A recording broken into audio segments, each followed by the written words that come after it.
Alors, passons à la quatrième partie. Donc, j'en ai déjà pas mal parlé là, tout au long du reste de l'exposé, les obstacles culturels à la libération. Déjà en parlant des émotions, je vous ai dit qu'il y a, selon notre culture, en fait, on a eu, selon notre éducation et notre culture, des parasitages dans la libération des émotions. Hein, si on nous a appris que c'était pas bien de pleurer, on s'est limité dans notre capacité de se libérer par de la tristesse. Et donc, voilà. Donc, ce que je voudrais faire, c'est vous parler de ça au travers de l'exemple de la peur de la mort. Parce que je crois que la peur de la mort, c'est un sujet encore, enfin la mort en fait c'est un sujet encore très tabou dans notre société et en fait nous on est baignés dans cet environnement culturel donc on pense que c'est normal ou voire on ne se rend pas compte à quel point c'est tabou et en fait pour vous faire sentir un peu la chose, vous voyez que ce qui se passe dans notre société, moi j'ai l'impression que c'est même qu'elle est bâtie sur le fait d'essayer d'exclure la mort, de ne pas la voir. Il y a énormément de choses qui sont construites là-dessus. Donc regardez par exemple qu'est-ce qu'on fait. Quand on vieillit maintenant, les vieux on les met dans des maisons de retraite. Comme ça on ne voit pas. D'accord ? On voit moins. Donc quand la personne se dégrade physiquement et qu'elle va vers la mort, on ne la voit plus. Quand on est malade ou qu'on a un accident, on va à l'hôpital. Quand, vous voyez, on écarte la mort de la vie quotidienne au maximum. Donc qu'est-ce qui se passe en fait? C'est qu'on n'est plus confronté à la mort. C'est-à-dire qu'on n'y est plus confronté, ou disons, on n'y est pas confronté de manière naturelle et progressive. Quand on y est confronté, c'est que c'est très proche. C'est quand c'est nos proches qui sont impactés. Et en fait, souvent, qu'est-ce qui se passe? C'est qu'on n'a pas eu le temps de se préparer. C'est-à-dire que ça vient trop brutalement. Vous voyez, si dès la petite enfance, on est confronté à des morts, imaginez le village traditionnel d'autrefois, où les arrière-grands-parents vivent sous le même toit. Vous voyez, les enfants, ils voyaient leurs arrière-grands-parents mourir. Et donc déjà, c'était une préparation. Ensuite, c'était les grands-parents. Ensuite, c'était les parents. Alors que si, d'emblée, on passe à la perte de nos parents, le choc émotionnel est trop intense et donc c'est très difficile de faire le deuil. D'accord ? Donc je pense que vraiment, on voit qu'on a chassé la mort. Et je pense aussi, vous voyez, on est dans une société où il y a encore beaucoup de gens qui consomment de la viande, de la chair animale, mais aujourd'hui, qui a affaire à la mort des animaux ? Très peu de gens par rapport aux consommateurs de viande, il y a très peu de personnes qui sont confrontées à la mort des animaux. Et donc vous voyez, c'est toujours comme ça que ça fonctionne. On délègue et on met dans des ghettos, on met dans des centres spécialisés tout ce qui touche à la mort. Comme ça, le vaste public, on va dire, ne voit pas. C'est comme si ça n'existait plus. Et je pense que même notre médecine, en fait, qui a des talents incroyables. Au niveau technique, on est arrivé à une médecine ça n'a jamais existé au monde. C'est la première fois qu'on arrive à un niveau technique comme ça. Et pourtant, je ne suis pas persuadé que ce soit absolument la meilleure médecine du monde. C'est une médecine très performante techniquement. Mais par exemple, voilà, la médecine chinoise, qui a quand même quelques millénaires, je pense qu'elle est aussi très performante. Évidemment, elle n'a pas développé les mêmes choses. Elle n'a pas développé le même regard. Et de manière générale, les médecines alternatives, on va dire, elles sont en général beaucoup plus focalisées sur la santé, le fonctionnement de la santé et l'harmonisation du corps que sur les maladies. Alors que la médecine occidentale, elle est très focalisée sur les maladies. Et en fait, je pense que c'est encore une fois lié à ce contexte culturel. C'est-à-dire que c'est la fuite de la mort, écarter la mort et la souffrance. Je pense que l'objectif de la médecine moderne, c'est écarter la mort et la souffrance. Donc on est devenu très fort avec les anesthésiants, les sédatifs, etc. On est devenu très fort pour réparer des situations qui sont incroyablement... où le corps est vraiment en péril. Et pourtant, peut-être qu'il manque des clés essentielles de compréhension de la santé. Parce qu'on envisage la mort comme un échec qu'on cherche à fuir, alors qu'en fait, je pense qu'un tout petit peu de sagesse nous permet de comprendre qu'on ne peut pas se bâtir sur la fuite de la mort. Ce n'est pas possible. La mort, ça fait partie de la vie. C'est parce qu'il y a la mort qu'il y a la vie, et c'est parce qu'il y a la vie qu'il y a la mort. Donc pour moi, c'est vraiment une notion à intégrer dans notre processus de croissance humaine. Et vous voyez, dans la plupart des cultures autour du monde, la mort, elle est intégrée dans la culture. Alors là, je pense, voilà, ce petit exemple peut-être que vous connaissez, au Mexique, par exemple, l'image de la mort, complètement différente de chez nous. Donc quelques images là pour vous suggérer ça. Chez nous, la mort est connotée de manière macabre. Et voilà, à tel point que ça en rajoute, ça rajoute sur la peur de la mort. C'est-à-dire que la mort en soi, c'est pas évident, perdre nos proches, c'est pas évident. Mais si en plus on rajoute une image macabre, ça en rajoute. Et donc on fuit encore plus. Et vous voyez qu'au Mexique, par exemple, pour eux, la fête des morts, c'est une fête gaie, c'est une fête joyeuse. Il y a de la lumière, il y a des couleurs, alors que chez nous, les enterrements ou la fête de la Toussaint, enfin la fête des morts, c'est pas gai, hein, c'est pas joyeux. On amène quand même des fleurs, mais bon, je sais pas s'il y a beaucoup de gens qui offriraient des chrysanthèmes à leur amoureuse, hein, parce que maintenant c'est tellement connoté de manière négative que la pauvre fleur, elle a été dédiée à la mort, mais avec une image un peu terne. Hein, alors que bon, ben voilà, chez eux, je pense pas que ce soit des chrysanthèmes qu'on mette sur les cercueils. Hein, vous voyez là les jolies fleurs colorées. Voilà. Donc ça nous montre, hein, je trouve que c'est vraiment intéressant pour comprendre nos conditionnements culturels d'aller voir ce qui se passe ailleurs. Et donc vraiment, c'est le seul moyen, c'est-à-dire qu'on ne peut pas s'interroger en soi, on est à l'intérieur. On ne peut pas voir nos conditionnements culturels. Mais effectivement, en changeant de point de vue, en allant voir ce qui se passe ailleurs, on s'aperçoit que, ah bah tiens, nous on est pris là-dedans en fait. Hein, donc nous, on est pris dans cette image de la mort, ah là là, c'est pas bien, il faut pas. Il ne faudrait pas, sauf que ben, on n'y peut rien, la mort ça existe. Donc je pense que c'est vraiment important moi je pense que c'est vraiment intéressant de mettre de l'attention sur la mort, de prendre conscience qu'elle existe, et le plus tôt possible, de manière progressive, et même de le faire avant d'y être confronté de manière cruciale, parce que quand on y est confronté par la perte d'un proche ou par une maladie qu'on nous annonce, une maladie terminale, eh ben, on est en panique si on n'a jamais pensé à ça avant. Vous voyez ? Et donc, par exemple, toujours au Mexique, dans la culture précolombienne, le chamanisme était très présent. Et dans le chamanisme mexicain, la confrontation à la mort, c'est une nécessité dans l'apprentissage, dans l'initiation du futur chaman. C'est-à-dire que c'est vraiment même le pas essentiel.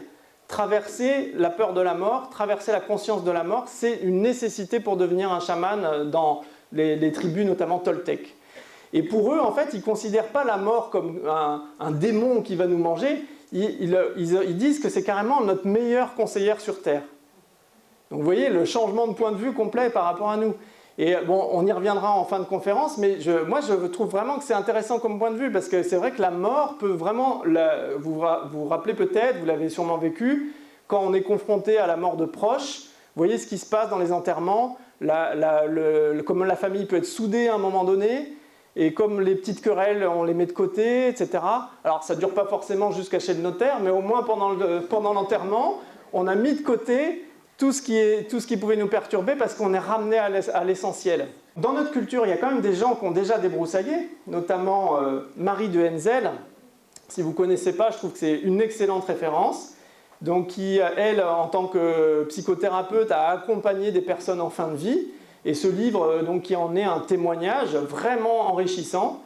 Et je pense vraiment à lire, même si on n'est pas confronté au sujet, pour justement y mettre de l'attention et voir tout ce qui se joue autour de ces moments de fin de vie.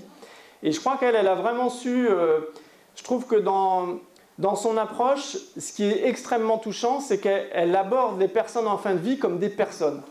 Hein, c'est-à-dire pas comme des mourants, pas comme des malades, vraiment comme des personnes tout simplement. Et donc elle leur parle comme à des personnes, exactement comme Dolto a abordé les enfants.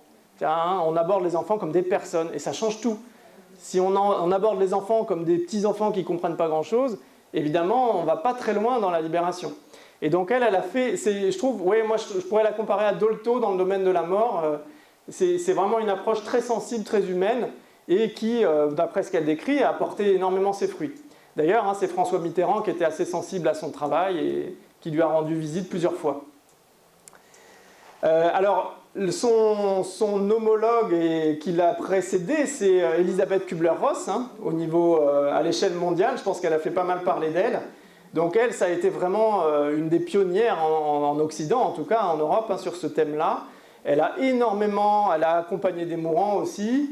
Et elle était, donc en tant que psychiatre, hein, elle a abordé la question, mais effectivement de manière très humaine aussi, très directe. Très, très libre de dogme. Hein. Je pense que c'est parmi ces personnes, il y a toujours des personnes qui marquent l'histoire. Alors on parle plus souvent des hommes en général que des femmes, mais il y a aussi beaucoup de femmes qui ont marqué l'histoire. Et je pense qu'Elisabeth Kubler-Ross en fait vraiment partie. Elle a abordé les choses de manière très libre, très directe. Et je pense qu'elle a osé être psychiatre, accompagner les gens avec son cœur. Ce qui est souvent un tabou énorme hein, dans la psychologie. On dit « Ouh là là, surtout pas de cœur, surtout pas d'amour ». Alors que je pense que c'est vraiment, je dirais que c'est la qualité essentielle de l'être humain, l'amour. Et c'est peut-être ça qui est c'est peut-être grâce à l'amour qu'on peut se libérer de la peur. Donc comment faire de la psychologie sans amour? Là, moi je ne connais pas, je ne sais pas comment on fait. Alors voilà, je pense qu'elle a justement cassé ce tabou, elle a osé être elle-même et aborder les choses avec humanité. Et je pense que beaucoup de gens maintenant connaissent ce qu'elle a découvert sur les étapes du deuil, les 5 phases du deuil. Donc en résumé très rapide, mais vous voyez, ce qu'elle a découvert en fait, c'est que toutes les personnes qui arrivent en fin de vie, à qui on annonce un diagnostic terminal, elles passent par des phases. Alors ces phases c'est pas absolument carré, c'est-à-dire que c'est pas tout le monde passe par chaque étape, une par une, etc. C'est-à-dire qu'elle a observé que ces étapes peuvent se mélanger dans le temps. Certaines personnes peuvent ne pas passer par certaines étapes, mais de manière assez schématique, quand même, le processus qui est un processus psychologique de digestion de l'information, quand on nous annonce une maladie à échéance brève, la première chose qui arrive, c'est le déni. En fait, le déni, c'est la première réaction de protection du système nerveux, je pense. C'est comme dans l'électricité, le fusible qui saute, c'est-à-dire qu'on débranche. L'information est trop choquante, donc on débranche. C'est-à-dire qu'on ne sent plus, on ne peut plus traiter l'information parce qu'elle nous a... Et donc ça, vous savez, c'est la réaction de sidération. Donc je vous dis ça, c'est ce qu'elle a repéré sur les personnes à qui on annonce une maladie mortelle à brève échéance, mais en fait c'est le même processus quand on nous annonce des choses traumatisantes comme le décès d'un proche, un divorce, une séparation, etc. En fait, elle s'est aperçue que c'est les mêmes processus psychologiques. Donc ce n'est pas spécifiquement lié à la mort, mais la mort, c'est ce qui va nous confronter particulièrement au choc psychologique de la chose inadmissible. D'accord ? Et donc la première réaction quand on nous annonce quelque chose de très choquant comme ça, c'est le déni. Ensuite, on va commencer à ressentir l'information. Mais la première réaction, ça va toujours être du refus, c'est-à-dire qu'on n'en veut pas de cette information. Si on nous apprend qu'on va mourir bientôt, on ne veut pas. Et donc, qu'est-ce qui se passe? Il peut y avoir d'abord de la colère. Pourquoi moi, etc. De l'indignation, sentiment d'injustice, etc. Donc vous voyez que ça exprime un refus, je ne veux pas que ça m'arrive. Et ensuite, la deuxième phase du refus, c'est le marchandage. Alors là, c'est ce qu'elle a observé avec les personnes à qui on annonce le diagnostic. Donc qui essayent de négocier un petit peu, alors pour les personnes croyantes, mais même peut-être des personnes qui ne le sont pas, vont négocier avec le Dieu auquel ils n'ont pas cru avant. Est-ce que tu ne pourrais pas me laisser un petit peu de temps pour que je voie mes enfants grandir, pour ceci, pour cela. Donc on est encore en fait dans ces phases de refus. Et donc vous comprenez bien que si vous êtes confronté à ça personnellement, ou si vous voyez quelqu'un confronté à ça, que ce soit le déni ou le refus, si vous arrivez avec une réflexion intellectuelle, ça ne sert à rien. C'est-à-dire que quelqu'un qui est dans le déni, si vous lui dites « mais enfin, tu sais bien que… » Ben non, il ne sait pas. Il ne peut pas, il n'est pas en mesure de savoir et de comprendre. D'accord ? Donc il faut vraiment l'envisager comme un processus psychologique normal, et donc il va falloir accompagner pour que ça se passe. C'est-à-dire que ce qui est important, c'est de pouvoir dérouler le fil de ce processus-là, puisque, alors évidemment, après la phase de refus, il va y avoir la phase de dépression, c'est-à-dire quand vraiment, là, ça y est, l'information, on a accusé réception de l'information, mais sur le coup, c'est trop. Et donc là, il y a l'effondrement, il y a le découragement, la dépression, qui est normal. Encore une fois, c'est pas dépression égale pas maladie, c'est aussi un élément, un passage nécessaire dans un processus dynamique émotionnel. D'accord ? Et ensuite, évidemment, c'est une fois avoir traversé cette phase de dépression, donc peut-être s'être permis de pleurer. Tout à l'heure, je vous disais, la tristesse, on a besoin de pleurer. Pleurer le temps qu'il faut, c'est-à-dire qu'on ne peut pas savoir, le mental ne peut pas savoir combien de temps il faut, mais il faut le temps nécessaire pour arriver jusqu'à l'acceptation. La dernière étape de ce processus dynamique, c'est l'acceptation, et c'est le but visé. D'accord ?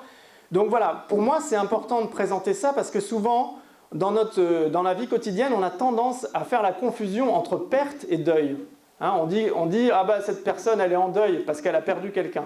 Mais en fait, pour moi, c'est important d'utiliser le mot deuil pour désigner ce processus intérieur. C'est un processus d'assimilation, et la perte, c'est une situation objective concrète.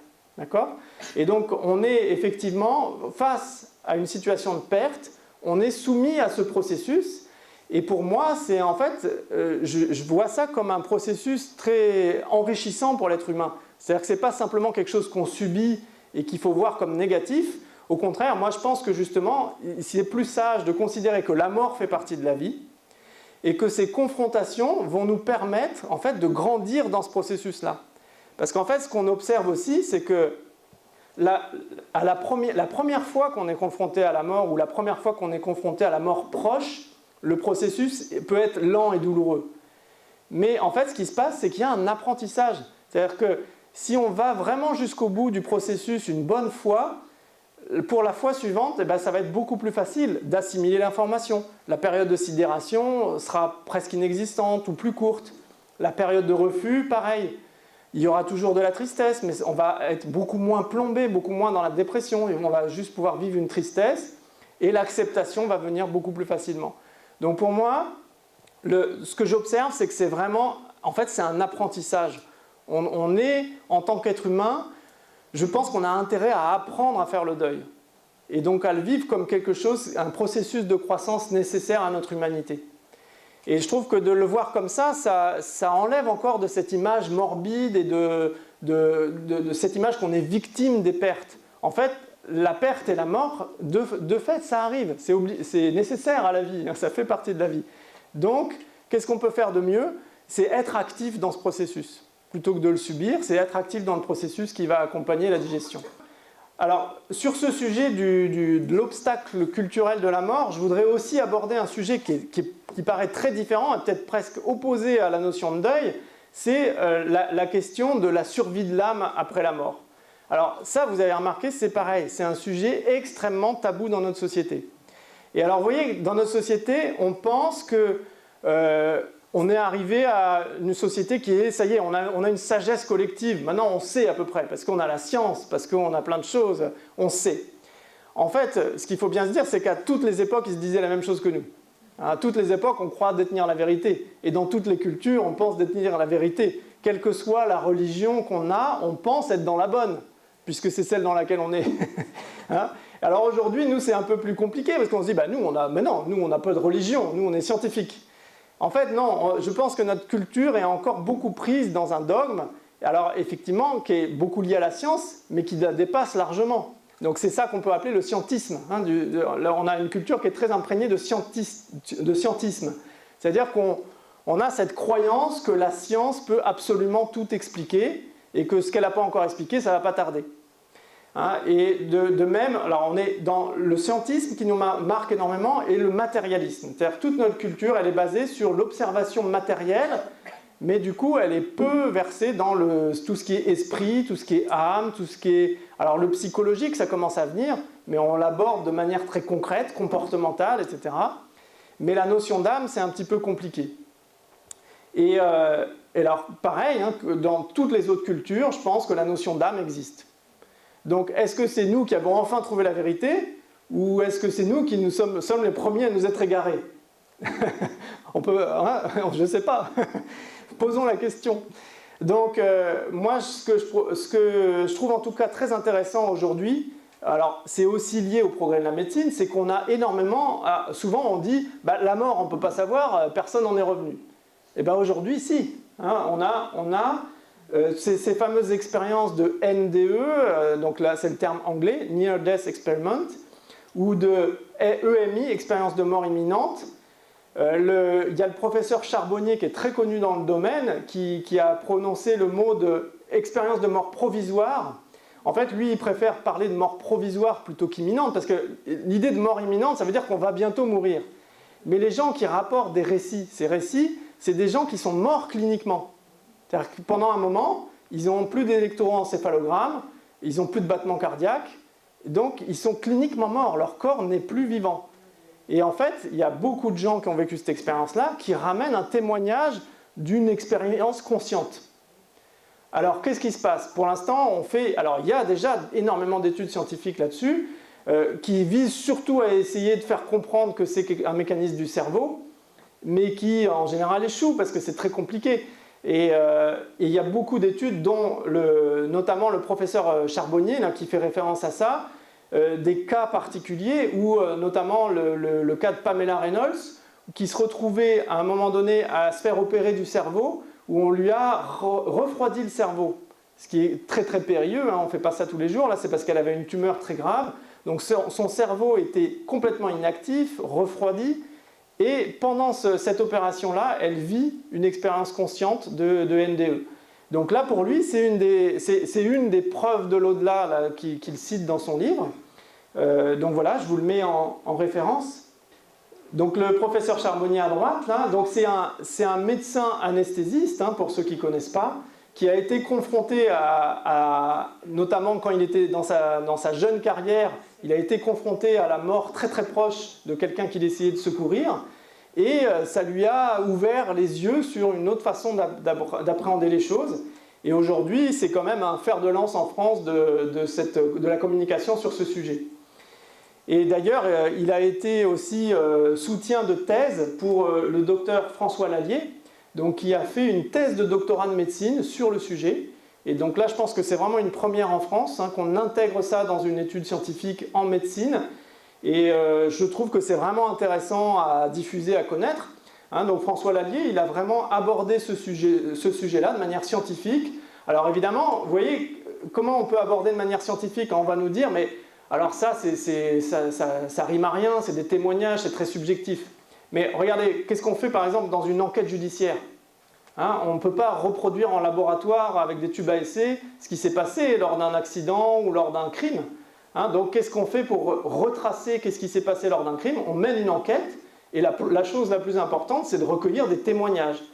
Alors évidemment, si on a un seul témoignage, on est obligé d'avoir grande confiance en la personne qui l'a donné.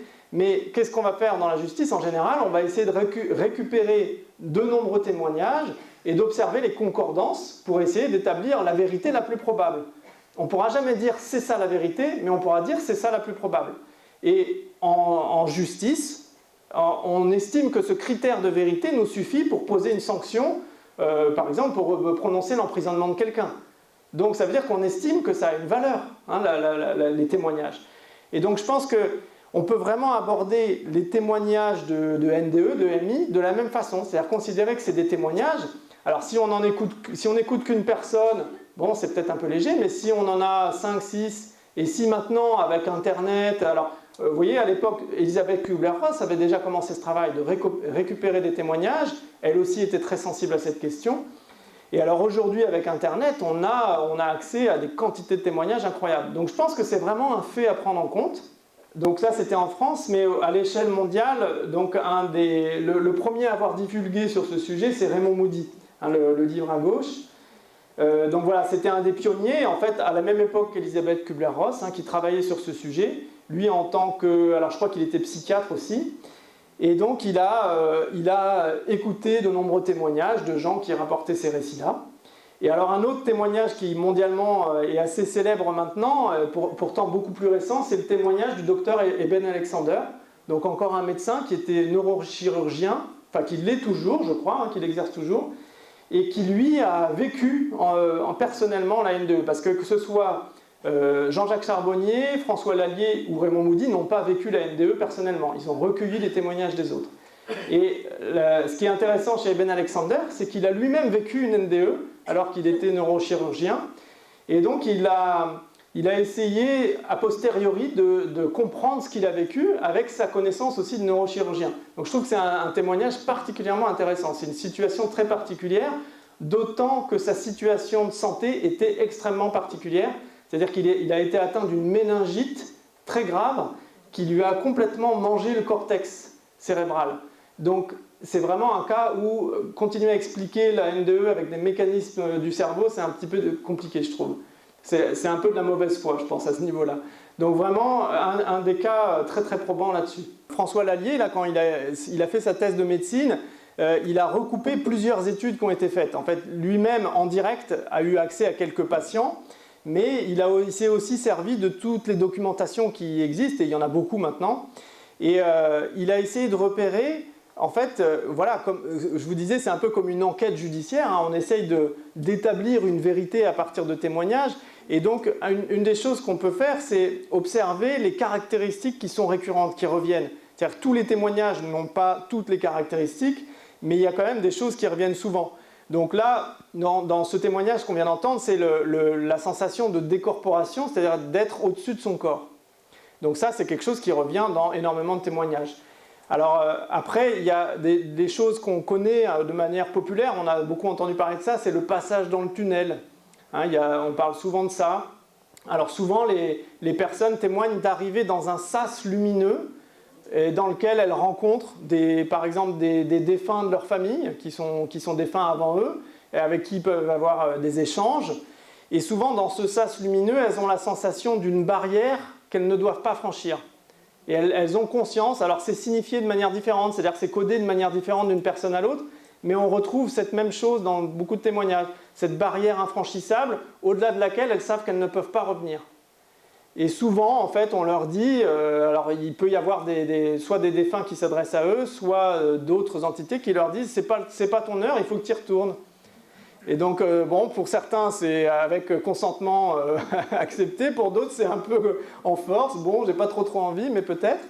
Parce qu'en fait, ce qui est aussi une des caractéristiques, c'est une sensation de paix. C'est quand même très, très courant. C'est-à-dire pas que. Il y a aussi des témoignages de scénarios pas agréables. Mais quand même, la plupart sont des scénarios agréables. Et la caractéristique aussi, c'est une caractéristique récurrente. Et même là, je crois que c'est 100% des témoignages.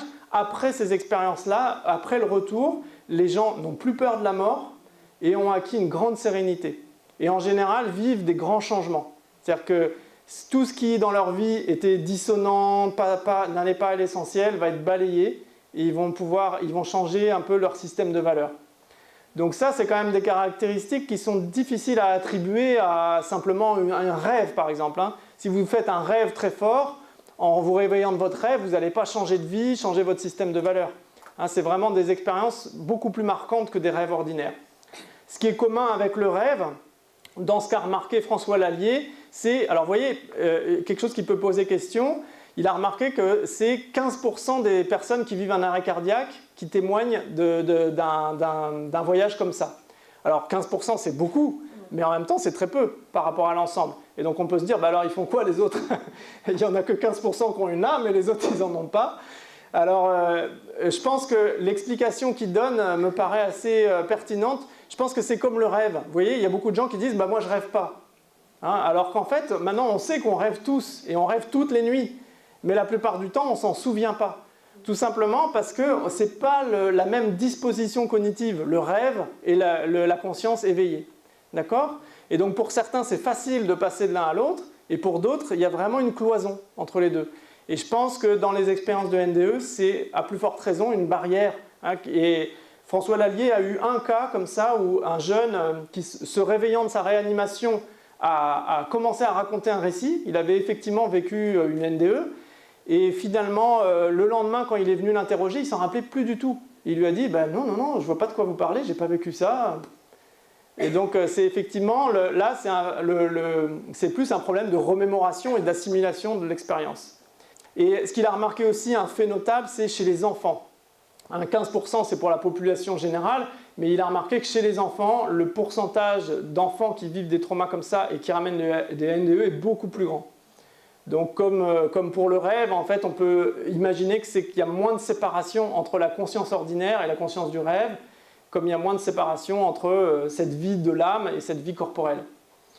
Moi, je trouve que c'est un thème intéressant à explorer, au moins se renseigner de quoi ça parle. D'une part, parce que je pense ça nous renseigne sur qu'est-ce que c'est que la nature humaine, je pense, même si on ne sait pas, on ne peut pas dire de manière sûre c'est comme ci, c'est comme ça, mais au moins ça nous ouvre. Et ce qui est quand même très enrichissant, c'est que je vous disais, toutes ces personnes qui reviennent de cette expérience-là n'ont plus peur de la mort. Donc c'est peut-être aussi une des grosses pistes pour se libérer de nos peurs.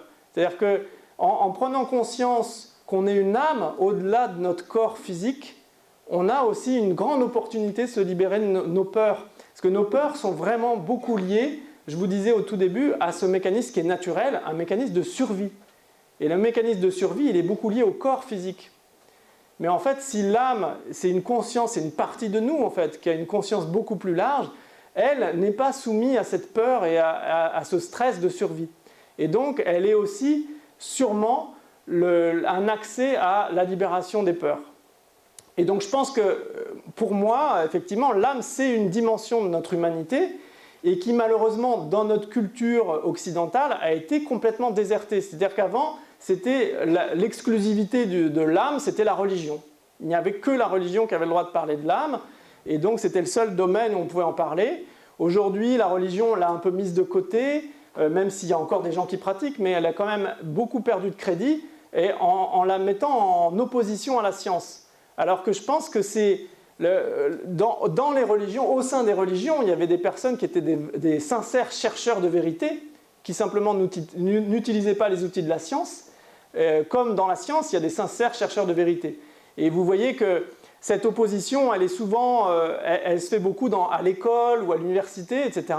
Alors que chez les chercheurs de pointe, par exemple en astrophysique, il y a énormément de chercheurs de très haut niveau qui croient en Dieu. Alors qu'on l'appelle Dieu, qu'on l'appelle la sagesse de l'univers, la vie, etc., on s'en fiche. Ça, effectivement, ça peut être des dogmes et des cultures, des choses qui nous enferment, mais peut-être que c'est intéressant que dans notre culture, on réintroduise la notion de l'âme, c'est-à-dire de considérer qu'il n'y a pas que la matière. Et c'est peut-être justement ce matérialisme qui nous enferme dans le système des peurs.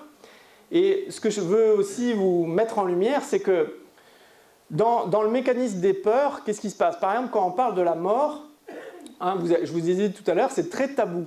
Mais en général, qu'est-ce qui se passe quand quelque chose est tabou? Vous avez remarqué, si vous dites à un petit enfant, ne touche surtout pas au feu. Laissez-le dans la pièce 1 heure ou 2. Normalement, il va toucher au feu. Parce que quand on crée un tabou, on crée une obsession. C'est toujours comme ça. Si on vous dit, ça c'est interdit, votre attention, elle est déjà focalisée sur ce truc-là qui est interdit. Et donc, si on dit, la mort, il ne faut pas en parler, ça crée une obsession. Et regardez qu'est-ce qui se passe dans notre société pour les adolescents. En fait, les adolescents, ils sont énormément dans cette fascination de la mort, dans la recherche de la limite, vous voyez, rouler sans casque, prendre des risques, etc. C'est parce qu'ils vont chercher ça. Ils ont besoin d'aller se rapprocher de la conscience de la mort. Et comme on leur a dit, il ne faut pas que tu meurs, mon pauvre petit chéri, ben, ils vont franchir les limites pour essayer de se confronter à ça. Et donc, moi, je pense qu'on doit vraiment réintégrer la mort pour ne pas en faire une fascination, parce que la fascination, c'est la morbidité. Et la morbidité, c'est une énergie de destruction, c'est une énergie... Et je pense qu'à notre échelle sociale globale, vous voyez ce qui se passe à l'échelle planétaire, les désastres écologiques. Les désastres écologiques, ce n'est pas des tribus d'Amazonie qui les ont causés. C'est principalement notre culture. C'est notre culture qui a créé effectivement beaucoup de technologie, beaucoup de conscience, beaucoup de science, mais peut-être pas beaucoup de conscience, plus de science que de conscience.